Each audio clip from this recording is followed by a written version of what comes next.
تحفظ دین کا کارواں رواں دواں، علماء کا ساتھ دو، آؤ سب کے سب یہاں۔ السلام علیکم ورحمۃ اللہ وبرکاتہ۔ الحمد للہ کفا وسلام علی عبادہ الذین اصطفى، اما بعد فاعوذ باللہ من الشیطان الرجیم، بسم اللہ الرحمن الرحیم۔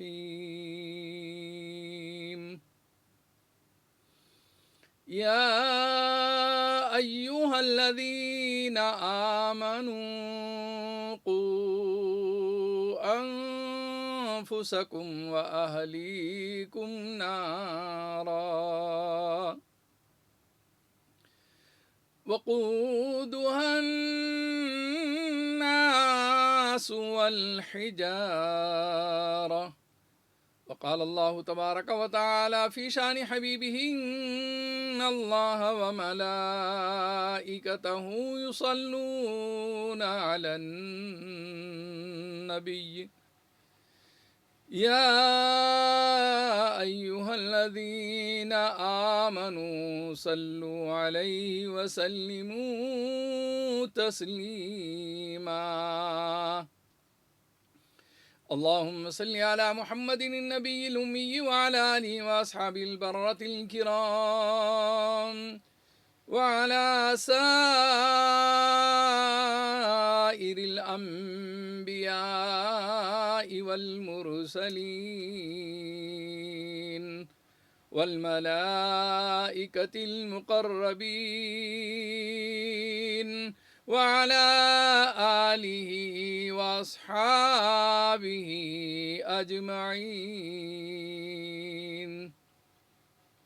معزز سامعین و ناظرین، عزیز دوستو، بزرگوں، نوجوانوں، میری عزت دار ماں اور بہنوں،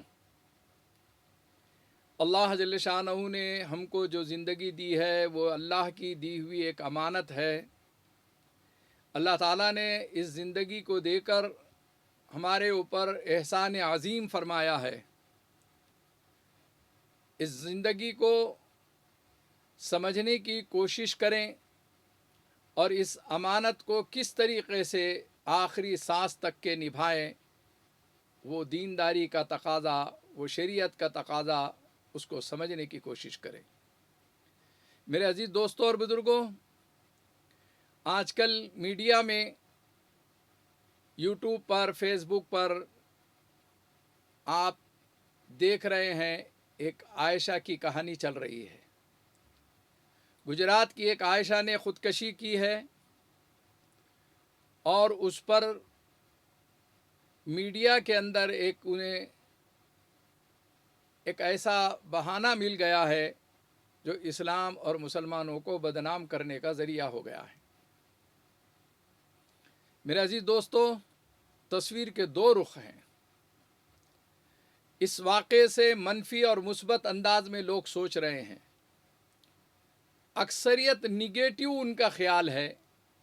اس واقعے سے جو ہے منفی وہ ذہن رکھتے ہیں، وہ ایسے ایسے رخ دے رہے ہیں اور اتنے بھیانک قسم کے واقعات اس سے منسلک کرتے چلے جا رہے ہیں کہ ایک قسم کا ماحول جو ہے خراب ہوتا ہوا نظر آ رہا ہے۔ دوسری طرف مثبت انداز ہے، اس سے کیا اچھا نتیجہ نکال سکتے ہیں، اس پہلو پر بھی کچھ لکھنے والے لکھ رہے ہیں، کچھ بولنے والے بول رہے ہیں۔ میں ان تمام لوگوں کو جو ایک درد مند باپ کی طرح، ایک فکر مند انسان کی طرح اور قوم اور ملت کی ہمدردی رکھنے والوں کا جو جذبہ ہے، اس جذبے کو سلام کرتا ہوں، انہیں مبارکبادی پیش کرتا ہوں کہ انہوں نے کچھ نہ کچھ اس شر میں سے خیر نکالنے کی کوشش کی ہے۔ قرآن کہتا ہے فَاعْتَبِرُوا يَا أُولِي الْأَبْصَارِ، اے عقل مندو تم عبرت حاصل کرو۔ عبرت یہ ہے، سبق اس سے یہ ہے کہ اگر دینداری صحیح معنی میں ہوتی تھی تو انسان خودکشی کے لیے کبھی بھی تیار نہیں ہوتا ہے۔ دین کی کمی، ایمان کی کمزوری، یہ دو چیزیں جو ہے حالات کی وجہ سے، پریشانیوں، الجھنوں اور مصیبتوں کی وجہ سے خودکشی کی طرف لے جاتے ہیں، لیکن چلتے چلتے چلتے قدم لڑکھڑانے لگ جاتے ہیں، اسپیڈ بریکر کی طرح قدم رکنے لگ جاتے ہیں، اور ایک وقت ایسا آتا ہے کہ خودکشی کے موقع پر ایک دم اللہ تعالیٰ سنبھال لیتے ہیں۔ کئی ایسے واقعات آپ نے دیکھے ہوں گے کہ ریلوے پٹری تک کے گئے اور کسی شخص نے جو ہے ٹرین آ رہی ہے اور اسے جو ہے لپک کر بچا لیا۔ وہ تو خودکشی کرنے کے لیے تیار تھا، مرنے کے لیے تیار تھا۔ کئی ایسے واقعات آپ نے دیکھے ہوں گے کہ جو بالکل تالاب کے قریب، نہر کے قریب، دریا کے قریب آیا اور کودنے لگ رہا تھا، اور کسی شخص نے فرشتہ بن کر جو ہے اسے لپک کر بچا لیا۔ سینکڑوں ایسے واقعات آپ نے دیکھا ہے، سنا ہے، پڑھا ہے۔ اور خودکشی پر جو حالات مجبور کرتے ہیں، اس میں ایک ہی چیز یہ ہے کہ ظلم جب بڑھ جاتا ہے، پاپ جب بڑھ جاتا ہے اور ظلم ایک شکل اختیار کر لیتا ہے، اس کے بعد مایوسی جو ہے انسان کے اوپر چھا جاتی ہے، اور شیطان اس وقت میں اپنا کام کروا لیتا ہے کہ اسے حرام موت تک کے لے جانے کی کوشش کرتا ہے۔ صرف کوئی چیز اگر روک سکتی ہے خودکشی سے تو وہ ہے اللہ کا خوف، اس کا ایمان۔ یہ دو چیزیں جو ہے، خوف خدا اور اس کا ایمان، جو ہے اسے روک سکتا ہے اور اس کو قابو میں لانے کے لیے ترغیب دے سکتا ہے۔ ایمان کی کمزوری ہوئی اور خوف خدا کی کمزوری ہوئی تو انسان آتما ہتیا کرنے کے لیے، خودکشی کرنے کے لیے اس دنیا سے جو ہے ایسے ایسے واقعات بنا کر جاتا ہے کہ بعد میں اسٹوری چلتے رہتی ہے۔ ماں باپ کو پریشانی ہے، خاندان والوں کو پریشانی ہے، بھائی بہنوں کو شرمندگی ہے۔ وہ بیچارے کس طریقے سے زندگی بسر کریں گے کہ جس گھر کا ایک چراغ بجھ گیا ہے، ان کی بچی اس دنیا سے رخصت ہو گئی ہے، ان کے اوپر کیا گزر رہی ہوں گی، اس ماں باپ کے اوپر، اس کے بھائی بہنوں پر کیا گزر رہی ہوں گی۔ لوگ یہی تانا دیں گے، یہی طنز کریں گے، یہی تیر اور نشتر کے زخم پہنچانے کی کوشش کریں گے کہ انہوں نے بچوں کی تربیت نہیں کی تھی، یہ بھائیوں نے اپنی بہن کو نہیں سنبھالا۔ طرح طرح کے طنزیہ جملے سن کر یہ بھی ایک وقت ایسا آتا ہے کہ خودکشی کرنے پہ تیار ہوتے ہیں۔ یہی وجہ ہے کہ کئی گھرانوں کو آپ نے دیکھا ہوگا کہ پورا کا پورا گھر جو ہے زہر کھا کر سو گیا ہے، نہ رہے بانس نہ بجے بانسری۔ میرے عزیز دوستو، حالات کے اوپر مجبور کرنے والا وہ ظالم شوہر ہو، یا وہ ظالم باپ ہو، یا وہ ظالم بھائی ہو، وہ ظالم سماج ہو، وہ ظالم انسان ہو، وہ دنیا کے اندر اس دھرتی کے اوپر سب سے زیادہ گناہ گار اور مجرم ہے۔ اس کا جرم ناقابل معافی ہے۔ میرے عزیز دوستو، شوہر کو اپنی زندگی کیسی گزارنا چاہیے بیویوں کے ساتھ؟ اللہ کے رسول صلی اللہ علیہ وسلم کی سیرت پڑھیے آپ۔ پیارے آقا صلی اللہ علیہ وسلم نے اپنی بیویوں میں سے کسی بیوی کو کبھی بھی تماچا نہیں لگایا ہے۔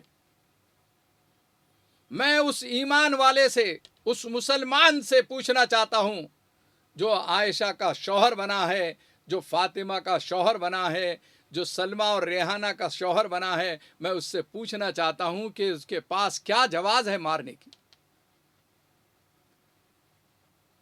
میرے عزیز دوستو، مار بھی کیسا مار؟ میرے پاس ایک خاتون آئی، اس نے اپنی مظلومیت کی کہانی سنانا شروع کی۔ وہ خاتون ٹیچر ہے، اس کا شوہر انجینئر ہے، دونوں پڑھے لکھے ہیں، اور ظلم کا وہ انداز ہے اور ظالم کو ذرا بھی احساس نہیں ہے۔ اس قدر بڑا ظلم کہ پیروں کے نیچے سے زمین کھسکنے لگ جاتی ہے۔ جب اس کے واقعات وہ سنانے لگتی ہے، اس کے اوپر گزرے ہوئے واقعات کو وہ جب بیان کرنے لگ جاتی ہے، اس کے آنکھ سے آنسو ہے، اور سننے والے بھی جو ہیں آنکھ سے آنسو بہا رہے ہیں۔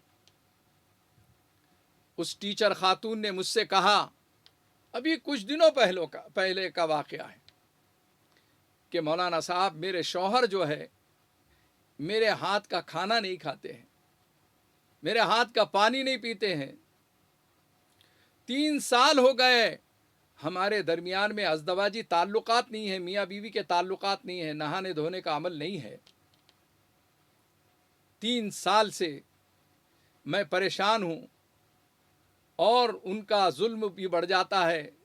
جب میں کچھ کوشش کرتی ہوں سمجھانے کی، یا کسی کو بیچ میں ڈال کر سمجھانے کی کوشش کرتی ہوں، تو ان کے رویے میں بجائے نرمی کے اور سختی آتی ہے اور شدت آتے جاتی ہے۔ ساس سسروں کا ظلم ہے، ننند بھاوج کا ظلم ہے، یہ ساری چیزیں آپ سوچئے تو صحیح کہ آپ ایک انسان ہوتے ہوئے آپ کے اندر جو ہے انسان کا دل کیوں نہیں ہے؟ حیوان کی طرح، درندوں کی طرح، اور چیر پھاڑ کھانے والے جانوروں کی طرح اتنے سنگ دل کیوں بن گئے ہو؟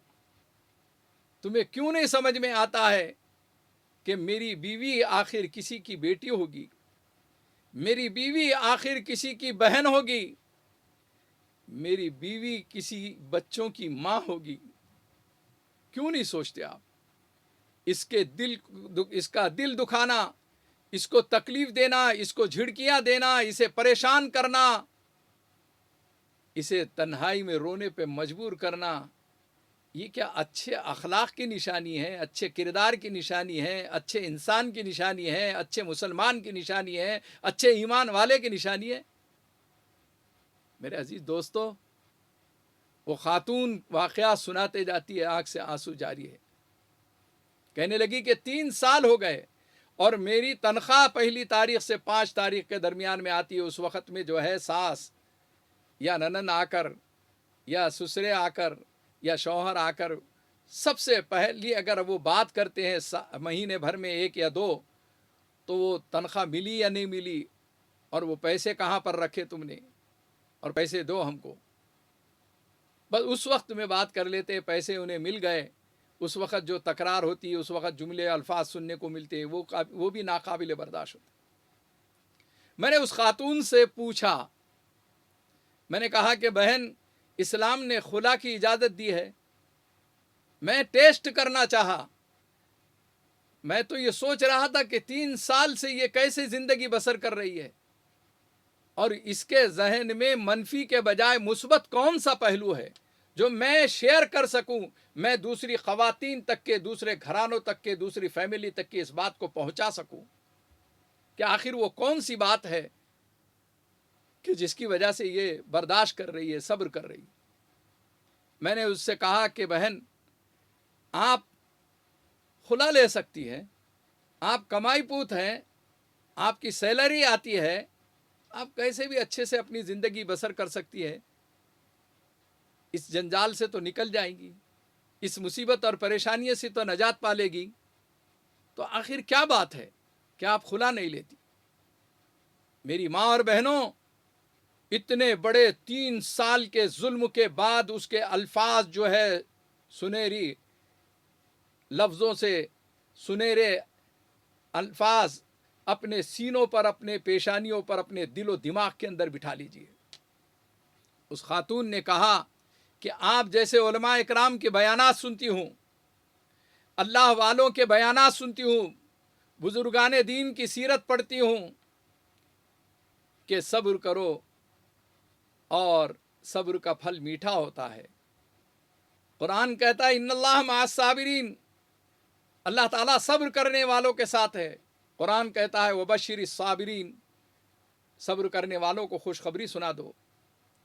میں جب ان آیتوں پر پہنچتی ہوں تو میرے قدم لڑکھڑا جاتے ہیں، اور میں اپنے وہ شیطانی مشورے کو اور وساوس اور خیالات کو ختم کرنے کی کوشش کرتی ہوں، تھوڑا صبر کر لیتی ہوں کہ آج نہیں کل اللہ تعالیٰ ان کو سمجھ دے دے گا، توفیق دے دے گا، میرے حالات بدل جائیں گے۔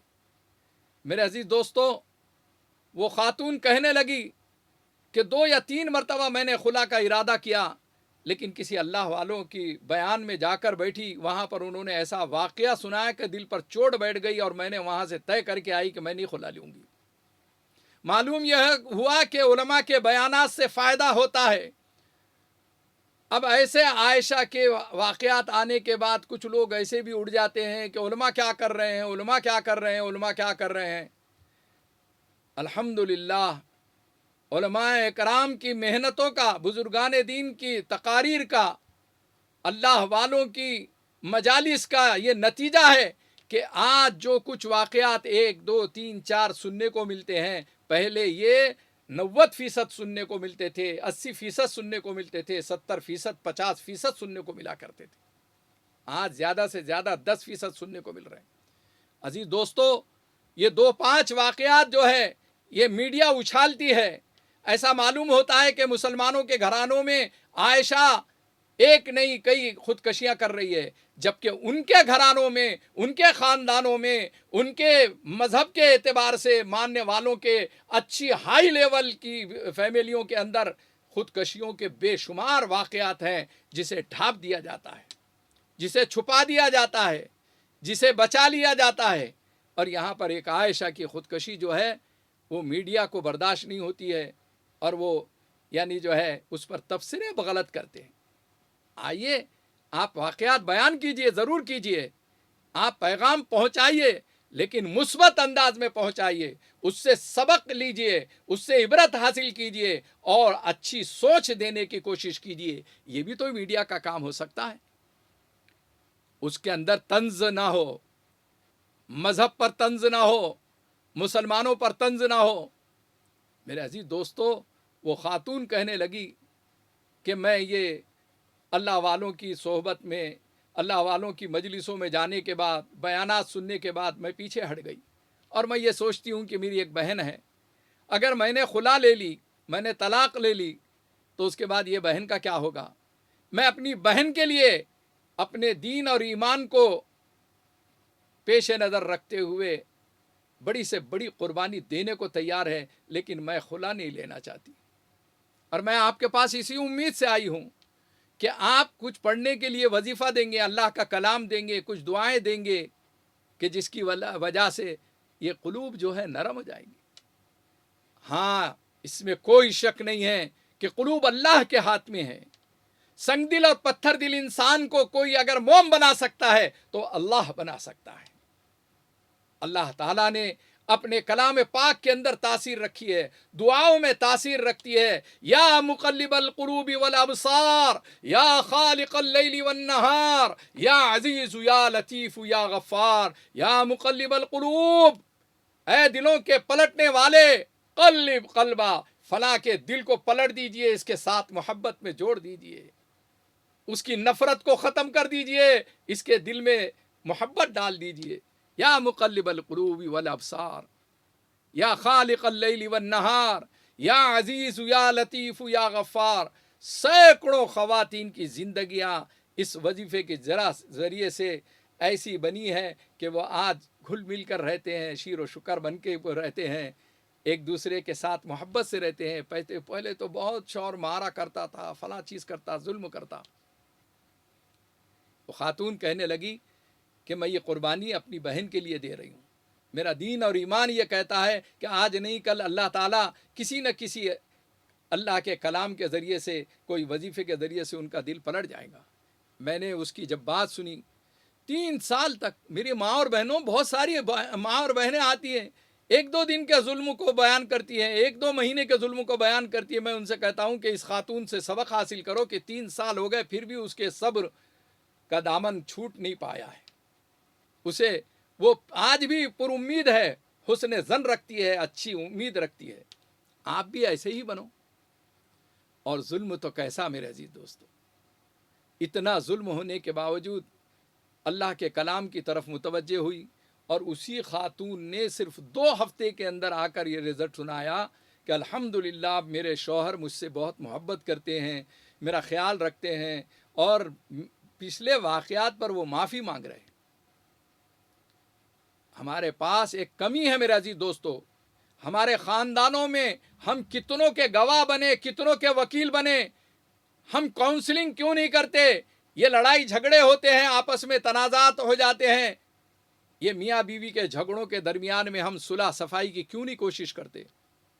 یہ بھی بہت بڑا قصور ہے۔ کل آخرت میں ان وکیلوں کی پوچھ ہوگی جو شادیوں میں وکیل بن کر آتے اور بھول جاتے کہ ہم نے کتنوں کی وکالت کی ہے، کتنوں کے نکاح میں وکیل بنے۔ وہ لوگوں کی پوچھ ہوگی جو گواہ بنتے ہیں اور بھول جاتے ہیں کہ ہم کتنے نکاحوں میں گواہ بنے ہیں۔ تمہاری ذمہ داری تھی کہ اس خاندان کی فکر کرتے، ان دونوں میاں بیوی کی فکر کرتے، ان کے درمیان میں اگر کوئی جھگڑا ہو گیا، کوئی تنازعات ہو گئے، صلح صفائی کی کوشش کرنا تمہاری اخلاقی ذمہ داری ہے، تم بھول رہے ہو۔ اگر یہ ذمہ داری نبھانے لگ جائے تو سینکڑوں خاندان جو ہے ٹوٹنے سے بچ جائیں گے، طلاق سے بچ جائیں گے، خلا سے بچ جائیں گے۔ ہم کاؤنسلنگ کرتے ہیں۔ آئیے اور ایک خاتون کی درد بھری کہانی سنا دوں۔ وہ بہت روتے روتے اپنے شوہر کے ظلم کی کہانی سنا رہی ہے، ایسا ظالم، ایسا ظالم، ایسا ظالم، حتیٰ کہ وہ جب اس جملے پر پہنچی ہے، عزیز دوستوں اور بزرگوں، آپ سوچئے کہ خواتین کتنے مظلوم ہیں، بیویاں کتنی مظلوم ہیں معاشرے کے اندر، اور ہمارے یہ شوہر صاحبان، حاجی صاحب، نمازی صاحب، مولانا صاحب، فلاں صاحب، کتنے بڑے بڑے ظالمہ ہیں۔ وہ ذکر کر رہی خاتون، اس نے کہا کہ وہ اتنا مارتے ہیں، اتنا مارتے ہیں، اور ایسی جگہ مارتے ہیں کہ میں اپنے ماں باپ کو وہ جگہ کھول کر بتا نہیں سکتی، اتنا ظلم میرے اوپر۔ ایسی جگہوں پہ چرکے دیتے ہیں، شاٹ دیتے ہیں کہ میں اپنے ماں باپ کو وہ جگہ کھول کر نہیں بتا سکتی۔ مولانا صاحب، میں اتنی یعنی جو ہے مجبور اور پریشان ہو گئی، اور خودکشی پر ذہن جاتا ہے۔ پھر ہم سمجھاتے اللہ رسول کی یعنی باتیں، قرآن و حدیث کی باتیں، انہیں ہمت دیتے، کاؤنسلنگ کرتے۔ آپ کیا سمجھتے ہیں جہیز کے خلاف میں کیا ہم لوگوں نے یا ہمارے علماء کرام نے تقریریں نہیں کی ہے؟ مجھے اچھی طریقے سے یاد ہے کہ آج الحمدللہ میں یہ کہہ سکتا ہوں کہ جہیز کے خلاف میں، جہیز کی لعنت کے خلاف میں، یہ گھوڑے جوڑے کی رقموں کے سلسلے میں کم از کم 50 یا 100 بیانات تو ہوں گے جو آج بھی آپ یعنی جو ہے ان علاقوں کے اندر جہاں پر ہم نکاح پڑھانے جاتے ہیں وہاں پر اس کا ثبوت اور اس کی دلیل آپ کو ملے گی کہ مولانا صاحب نے یہ کہا تھا۔ وہ لوگ جو مجموعوں میں رہتے ہیں وہ کہتے ہیں کہ بعض وقت آپ بہت سخت جملے کہتے ہیں، لیکن وہ کڑوی بات جو ہے آپ کیپسول میں بنا کر پیش کرتے ہیں، لہذا برداشت ہو جاتی ہے۔ ہم یہ سوچتے رہتے ہیں، آج نہیں کل یقیناً جو ہے دل کے اوپر چوٹ بیٹھتی ہے اور محسوس ہوتا ہے کہ وہ بات آپ کی صحیح بات تھی۔ میں نے ان بھکاریوں کے سلسلے میں جو گھوڑے جوڑے کی رقمیں مانگتے ہیں، میں نے کہا 1 روپیے کا مانگنے والا بھی فقیر ہے، اور 1000 اور 10,000 اور 1 لاکھ کا مانگنے والا بھی فقیر ہے۔ اس فقیر میں اس فقیر میں میرے نزدیک ایک ہی فرق ہے، یہ انٹرنیشنل فقیر ہے، یہ مہذب فقیر ہے، یہ ٹریننگ یافتہ فقیر ہے۔ اسے یہ سکھایا گیا ہے کہ کسی گھر میں داخل ہو تو ڈاکہ کیسے مارنا ہے، اور کیسے اس گھر کو لوٹنا ہے، اس گھر کو کیسے کنگال بنانا ہے، اس گھر سے کیسے گھوڑے جوڑے کی رقمیں نکالنا ہے۔ یہ مرغ مسلم اڑاتے ہیں، بہترین دعوتیں کھاتے ہیں، بچی دیکھ لیتے ہیں، اور اس کے بعد دھیرے سے جو ہے ایک سامان جہیز کی فہرست دے دیتے ہیں۔ ریڈیو سائیکل تو دنیا دے رہی، اللہ دے رہا تو ایک موٹر دیو۔ ریڈیو سائیکل تو دنیا دے رہی، اللہ دے رہا تو ایک موٹر دیو۔ گھوڑا جوڑا کیا لے کو دھونا ہے، خالی 25 لاکھ ہونا ہے۔ ایسا فقیر دیکھے آپ نے کہیں پر ہی؟ ہاں، اتنے پیارے انداز میں مانگنے والا کہیں دیکھے ہیں؟ ہاں، گھر کا بچہ ہے گھر کا زیور دیو، گھر کا بچہ ہے گھر کا زیور دیو، اور مانگنے کا انداز یہ ہے کہ ایک گھر کا بچہ ہے گھر کا زیور دیو، 1 بنگلہ 1000 جوڑے دو۔ کیسے بہترین انداز میں مانگ رہے ہیں۔ میرے عزیز دوستو، ذرا سوچو تو صحیح کہ ہم نے اپنے کالے کلوٹے بچے کے لیے، اپنے